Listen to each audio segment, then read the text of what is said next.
Not at all. Turn it up down here, man. Underestimated and still I made it. In the book of hard knocks, I'm highly educated. Nobody chose me, looked over, but still dedicated. Played in the league for 13, I ain't gotta be favorite. 2 Super Bowls, Honolulu, I stood with the greatest. The thing is this, that never rich, I'm good with my neighbors. DB precision, television, ain't asked for no favors. Numbers don't lie, neither do pictures, just look in the papers. No backing down or turning back, part 2 of the movie. Never the biggest, but it takes more than 2 just to move me. Ain't gotta like what I'm saying, just watch me go to work and tackle all of these topics right here on Face First. I'm a 12-year guy, I understand that. I'm also a 12-year guy who didn't miss a practice. Well, we are here, and it's a weird day. It's a crazy time, not only in America, not only in the sports world, but in the world in general. We've seen these things happen overseas, whether it's Italy, China, and now it's happening in America. And 2 weeks ago, I was ready to come on here because I wanted to talk about greatness. Because I was watching LeBron, and he had played against Kawhi, and he played against Giannis back to back. And I was starting to kind of wonder why we ever doubted that he was the greatest player on the planet.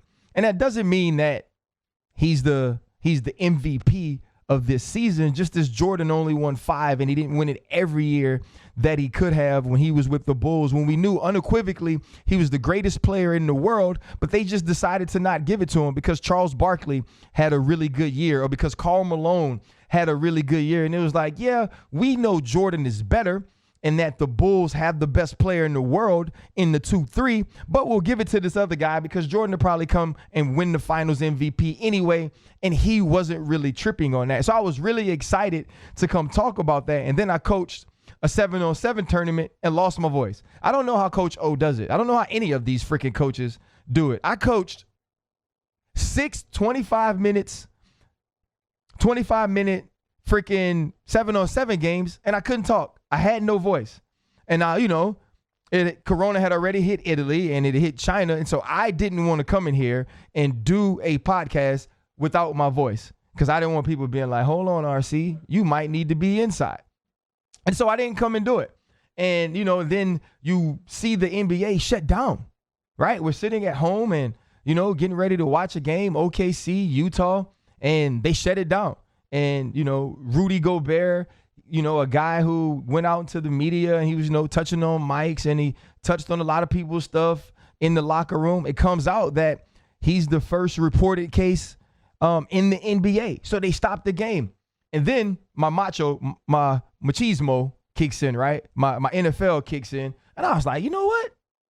We would have beat the piss out of him, right? Because that's my first thought. Once I find out you got it, now I go back to all the stupid stuff you did, and now I want to put hands on you. But then it made me think, though, there was a bunch of Rudy Goberts in the world. There was a bunch of people walking around like, this can't happen. It won't happen. Not us. We're America. Oh, Mr. Big Chest, look at us. And, then it comes. And so then I listened to the NFL, and we're going through CBA negotiations. In late January, D. Smith, Don Davis, obviously D. Smith runs the NFLPA. Don Davis is the right-hand man, the second in command, making sure that everything is done correctly for the players. I started to speak to them about what negotiations for the CBA are like. I started to tell them about Jerry Jones getting up in the middle of a meeting and going stand by the door because the things that were coming from across the table from actual players were beneath him. And him sitting at the door and waiting for the rest of the owners to come to him, and owners stand and say, no, Jerry, some of this we got to listen to because we got to play ball, right? I remember the high-rated or the high-ranking quarterbacks being talked to like they were below the owners, like they weren't human. Like it was, okay, we got ownership and we got labor the same way we saw ownership and labor back in the slave days. That was some of the conversations. That was some of the tone that you got in labor negotiations. I also warned them against misinformation because I work in this business and I know how it works. It's a you scratch my back, I scratch your back type of business. It's a I'll give you these little pieces so you can push out my narrative. In turn, I'll give you some more down the line. This is how you grow and create relationships. This is how these relationships continue to build, because it's like, you give me something, I'll give you something. So I told them to be very aware, to be very cautious of who they take things from, of who they let guide them, of who they let advise them, of the people that they will choose to listen to. And so then these things start to come down the line. And lucky for me, I'm in a position where I get to talk to these dudes. And so I call Ramon Foster, who is a representative, an NFL PA rep for the Pittsburgh Steelers. And one thing about Pittsburgh Steelers reps is we're a little different. I had Charlie Batch. Charlie Batch was fearless. Charlie Batch was informed. Charlie Batch was a guy who would communicate probably too much. He would make sure you had so much information to dissect, to dive into, that you couldn't feel like you were misinformed in making a decision. And so he passed that on to me. When we were locked out, we had about 30 minutes that you could go into the building. And Charlie Batch and I were sitting outside of that building in 2011, making sure we walked in, making sure our faces were seen, so other representatives, so other players understood that you could be on campus that day. We couldn't get past the office we couldn't get past the desk in the lobby. They weren't going to let you get to the locker room. They weren't going to let you get to the weight room. They weren't going to let you do these things. And that's when you start to realize it's us against them. And so now we get into this thing. And in 2011, it started to get pushed through right before training camp came. And all of these people were talking big. I'm ready to sit out. I've saved my money. I've done all this. Man, I was on that phone call, and there's some people and some players that's loved in a lot of places. It's some people who going to get some gold jackets. Some of them might be quarterbacking teams that I'm really close to now. And those people were saying, we are ready to go back and play. Right? I'm sitting around and I'm saying, I don't know. I feel like if we get back into camp, this thing's going to get pushed through.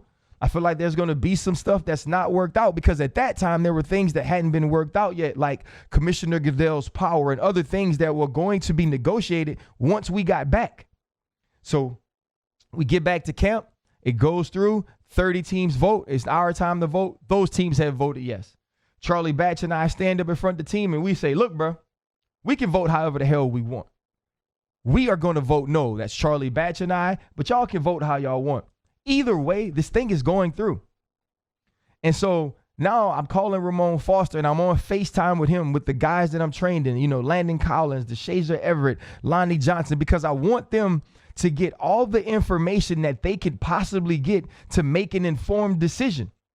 And then you see the vote come through, and it's an extremely close vote. And you find out that 500 people didn't vote at all, right? Those 500 that didn't vote, many people are going to say, oh, they're lazy. Oh, they don't care. Most of them just don't know. Most of them have gotten information from so many places that they're like, you know what, man? I'm just here to play football and play football how it's played. And then you look at the guys who voted for it. So many people were saying, man, it's so much better for the bottom tier. The minimum salary has been raised, right? You're now going to get more guys up on the active roster on game day. So that's the things that they're looking at. And then you look at a former player like me, who never in life will I complain about the CBA that the NFLPA negotiates, that they agree on, and that they push forward. Because it's not my job anymore.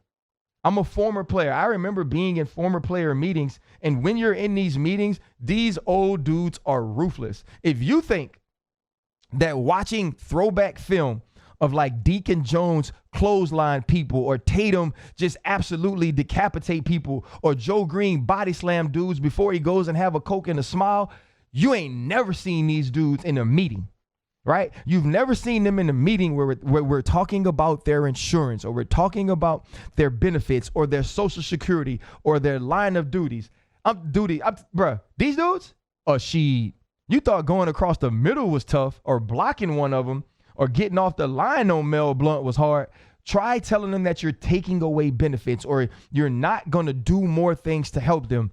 Well, that's kind of what happened in this deal, right? Those were kind of the forgotten guys.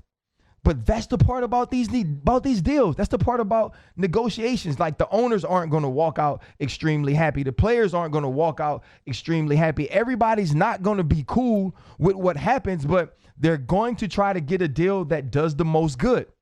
So now for the players, you have a 17th game.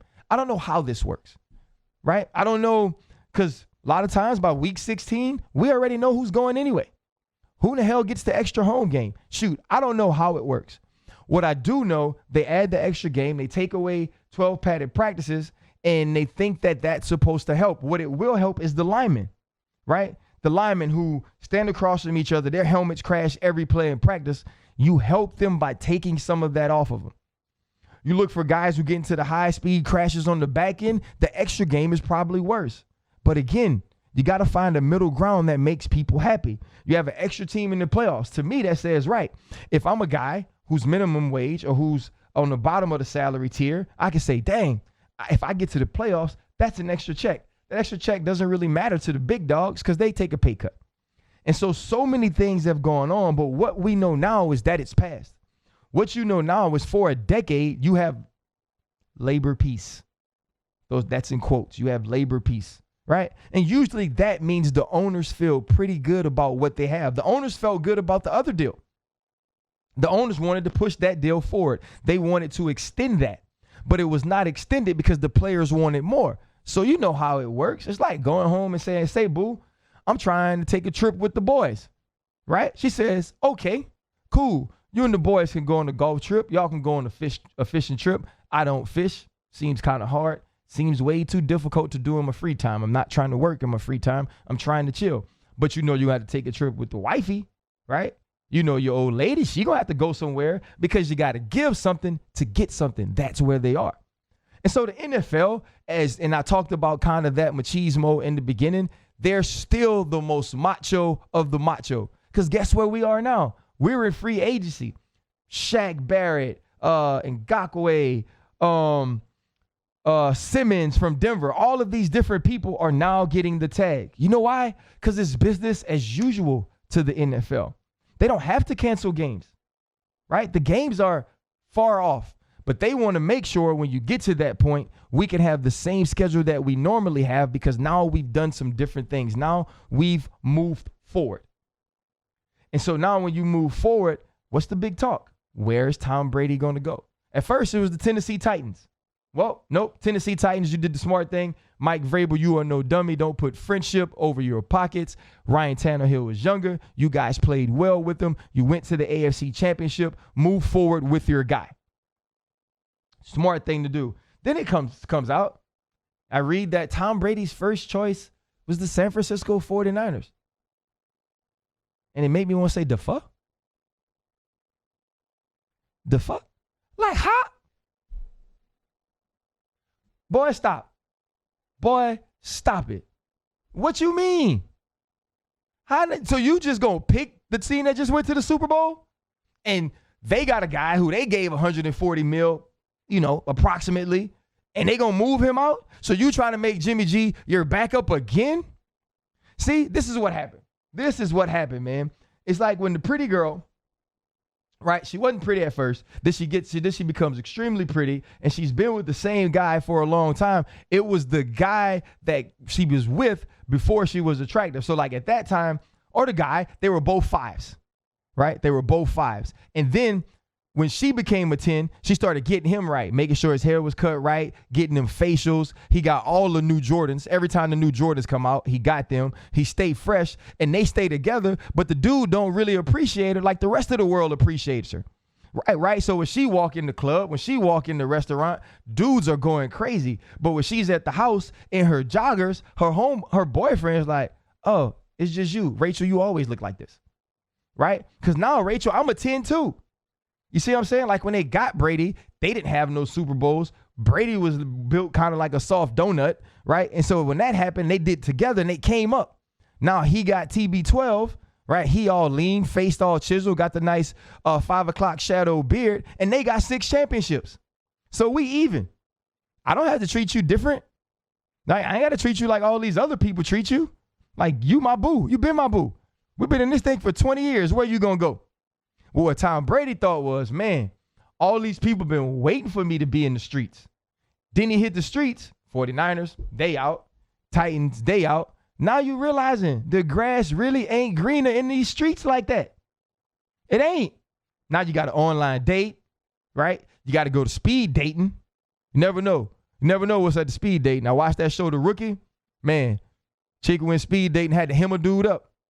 Whole life creep. Y'all be careful with that speed dating. And don't shake hands right now at the speed dating. Hit elbows. Bam. Holla at your boy. Right? And so all these things are happening. And then what's even crazier is, right, so Dak Prescott gets the tag. When we go through wide receivers, I live in Louisiana, and I fought this for a long time. Freaking Mike Thomas is unbelievable. Right? Mike Thomas is crushing folks. No guy whose game day outfit looks like that should be that dang good. Because he don't even care. He ain't got no wristbands on, no tape. My dog put on gloves and Jordan 11s, and he go out and bust your face open. Right? But you go down the line, then you think guys like Julio Jones, guys like, well, AJ Green didn't play this year. But eventually you get to DeAndre Hopkins, and usually it's in like the top 3 or 4. Right? And so then I think about him, and like think back a few years ago to David Johnson, like who that dude was. David Johnson was the man. Then Kenyon Drake comes in this year from Miami and makes him obsolete. But DeAndre Hopkins is still that boy, right? Deshaun Watson really needs him. Will Fuller is hurt a lot, right? Kenny Stills comes in and plays well. Guess what? Neither one of those two dudes are on the same team no more. They're on different teams. So while the rest of the world has shut down, is not doing things, we're not playing basketball, freaking spring sports in college is canceled. Canceled. We in America, people, and we are canceling spring sports. There are people who had goals, who had dreams, who were planning for this to be the next step towards their future career, and they don't have that no more. Like, think about I want to say as a people, we are more evolved, and we could say, you know what? This is bigger than sports. But I played sports, right? It's been my life. And I just remember being in it, and nothing was really bigger than that, right? I scheduled very well my senior year of college. I made sure there wasn't going to be a lot of waking up early. I said, I got to be at the stadium at this time. I should have one class right before that, and then I'll go to class at night. So on this particular day, because I only had to take 12 hours because I was close to graduate, on this particular day, I get a call from the Fraternal Order of Police, right, on this particular day. And the first thing he asked me was, because I was asleep, did the buildings fall? That's what he asked me. Have the buildings fallen yet? I hadn't woken up. I was asleep. He said, cut the TV on. This was September 11th. They bring us into the building. We're supposed to play Auburn that week. They tell us, they're going to try to figure out what's going on. We end up not playing. And I remember for a split second being a selfish ASS little brat and being like, man, I really wanted to play. Right? Until you get home from the meeting and you turn the TV on and you see all the devastation. You see all the tragedy. You see all the trauma. And then you realize, oh man, I was kind of in my own bubble.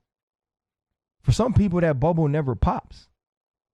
For some people who play these spring sports, they're never going to get another opportunity to do it. And they've already said they're going to give some type of, allowance or grievance to those people. But there's still going to be things have to figure out because now you got freshmen coming in.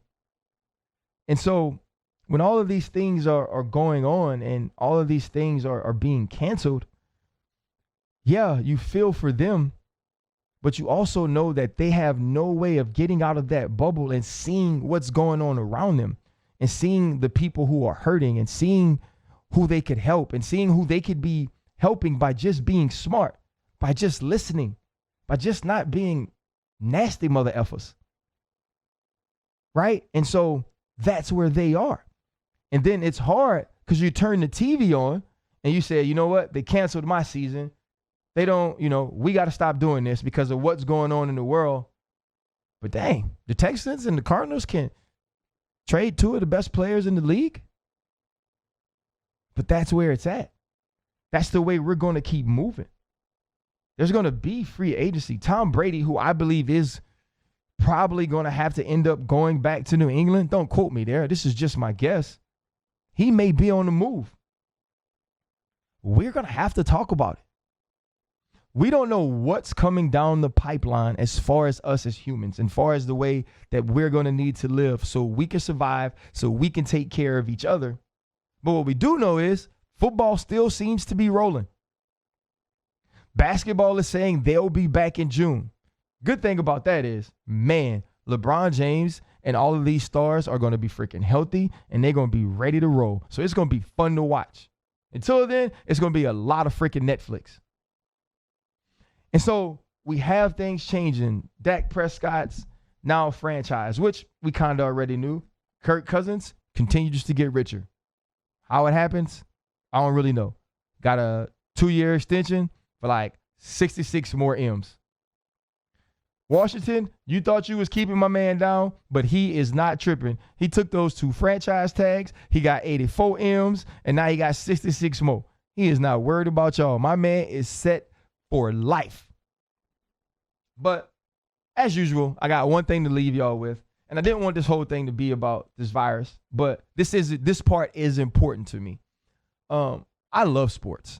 I want sports to come back strong. I want everybody who we love to watch on TV to be healthy. We don't know who's dealing with what. I train NFL guys. I kind of talked about that early on in the podcast today. And I texted them all. I said, hey, man, I know you guys have these trips planned and you guys are young and you can go out and do all these things, but I can't. I don't have a spleen. You know, many people know the story. I went to Denver, had a sickle cell crisis, lost my spleen, my gallbladder, a piece of my liver. So my immune system is slightly compromised. Lucky for me, I don't get sick a lot. And I am that dude who really thinks he could just fight through everything. I think you can out-tough any friggin' thing. Like, oh, I'm tougher than that. But my wife is kind of worried because I'm actually concerned. And the reason I'm not necessarily concerned as I'm aware, right?